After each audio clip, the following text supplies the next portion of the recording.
Discover Urdu knowledge کے معزز دوستو السلام علیکم ورحمۃ اللہ وبرکاتہ۔ دوستو، جب کوئی ملک ترقی کی راہ پر چلتا ہے تو اللہ کی طرف سے برکتیں نازل ہوتی ہیں۔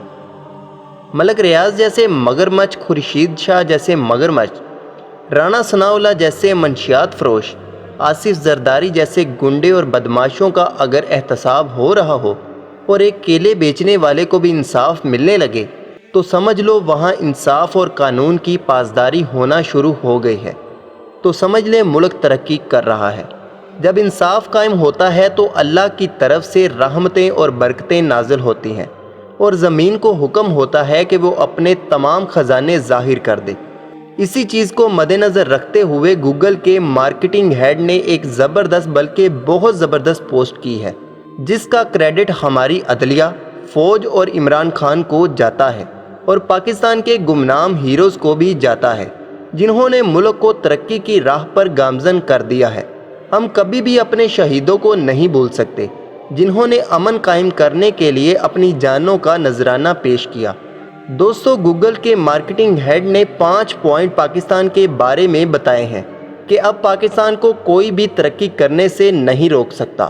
وہ 5 پوائنٹ کیا ہیں وہ بھی آپ کو بتاتے ہیں، لیکن اگر آپ ہمارے چینل پر نئے ہیں تو سب سے پہلے پلیز ہمارے چینل کو سبسکرائب کر لیں تاکہ ہماری ہر نئی آنے والی ویڈیو آپ کو وقت پر مل سکے۔ دوستو، انہوں نے کہا ہے کہ پاکستان 2030 تک دنیا کا تیز ترین ترقی یافتہ چوتھا ملک بن جائے گا۔ بڑے بڑے ترقی یافتہ ملک پیچھے رہ جائیں گے۔ یہ کوئی عام آدمی نہیں بلکہ ایک ادارے کا ایکسپرٹ کہہ رہا ہے۔ ان کا مزید کہنا ہے کہ 5 کروڑ 52 لاکھ لوگ سمارٹ فون یوز کرتے ہیں، 84% لوگوں کے پاس اینڈرائیڈ موبائل موجود ہیں، انٹرنیٹ بھی سستا ہے، تیزی سے پورا ملک ٹیکنالوجی کی طرف آ رہا ہے۔ نمبر 3، تیزی سے بڑھتی ہوئی آبادی کی وجہ سے آن لائن ترقی زیادہ ہو رہی ہے۔ انویسٹر پاکستان کی طرف بڑی اچھی نظروں سے دیکھ رہے ہیں اور سرمایہ کار اب پاکستان میں سرمایہ کاری کرنا چاہتے ہیں۔ نمبر 4، چائنا کی انویسٹمنٹ۔ دوستو، عمران خان کے دورے کے بعد سی پیک میں تبدیلی کی گئی اور بہت سارا حصہ پاکستان کے حق میں آیا اور جس کے اثرات پوری دنیا دیکھ رہی ہے۔ اس سے پاکستان ڈیجیٹل طرز میں تبدیل ہو رہا ہے۔ نمبر 5، جس طرح پاکستان میں یوٹیوب استعمال ہو رہی ہے، 4.5 کروڑ لوگ انٹرنیٹ استعمال کر رہے ہیں اور پاکستان تیزی سے انفارمیشن ٹیکنالوجی کی طرف بڑھ رہا ہے۔